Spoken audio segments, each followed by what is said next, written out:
Remember when they say family is the safest place in the world? That's a lie. The biggest lie I've ever heard. Because it was inside my own house, in my childhood bedroom, with dolls on the shelf and drawings on the wall, that my brother did to me what even the devil wouldn't dare. And my father? Well, my father always thought the sun rose and set on that boy. Even today, at 73 years old, I can still hear that gruff voice saying, "Making things up again, girl. Making things up." As if the belly that grew inside me at 14 was something I imagined. My name is Jessica Randall, but you can call me Miss Jessica. I was born in 1951, here in Oakidge, Tennessee, in a time when children had no voice, especially girls. Girls were supposed to stay quiet, obey, and be grateful. Today, sitting on the porch of my simple but honest little house on this hot July afternoon, I've decided to tell a story I've kept hidden for almost 6 decades. It's not a pretty story, mind you. It's the kind that makes your stomach turn, that makes you want to cover your ears. But it needs to be told. Because I know there are many girls out there going through the same hell I went through, thinking they're alone in the world. If you're listening to me now, tell me in the comments where you're from. I want to know if my story is reaching far, if there are people from all over America watching. And please, if you can, give the video a like and subscribe to the channel, because each like, each comment gives me strength to keep talking about what many people prefer to sweep under the rug. I remember like it was yesterday, the first time I realized something was very wrong in my family. I must have been about 7, playing house in the yard, when I heard my father shouting at my mother in the kitchen. It wasn't anything new. He was always shouting. But this time was different. "Martha, stop coddling that girl. Let her learn that in this house I'm in charge. Me and Tony." Tony, my older brother. 5 years older than me, to be exact. Dark-haired, tall from an early age, with those green eyes that came from who knows where, because everyone else in our family had brown eyes. The neighbors were always saying he was too handsome, that he'd break many hearts. Little did they know that the first heart he'd destroy would be mine.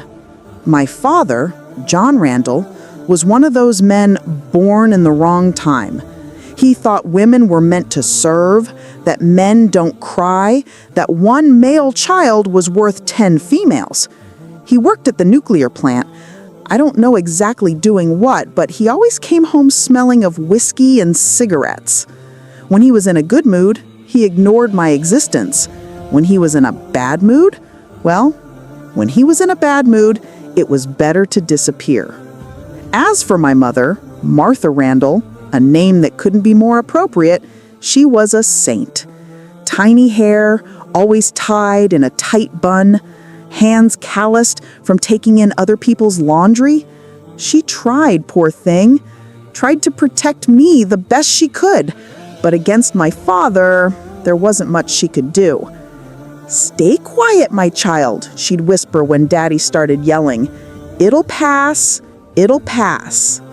The house where we lived was one of those 3-room places, a living room that served as everything, a bedroom for my parents, and a small room in the back that was mine and Tony's.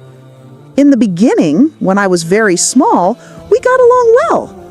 He taught me to climb trees, to fish in the creek that ran behind our house, to whistle. But as I grew older, things changed. It started slowly. A wandering hand here, a strange look there. I didn't really understand. I was a child, you know?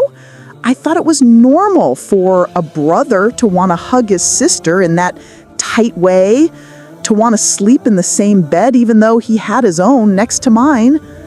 My mother sometimes came into the room in the middle of the night, and saw him in my bed. "Tony, go to your own bed, boy." But he always had an excuse. He was afraid of thunder. He was cold. He missed when he was little. My father thought it was wonderful. Look how much they love each other. Now that's a united family. And he'd pat Tony on the back with pride. He was the perfect son, after all. He played baseball like him, drank like him, cursed like him. They were two peas in a pod. Father and son, thick as thieves, partners in everything. I, on the other hand, was the burden. The girl who was born when they wanted another boy. The walking disappointment.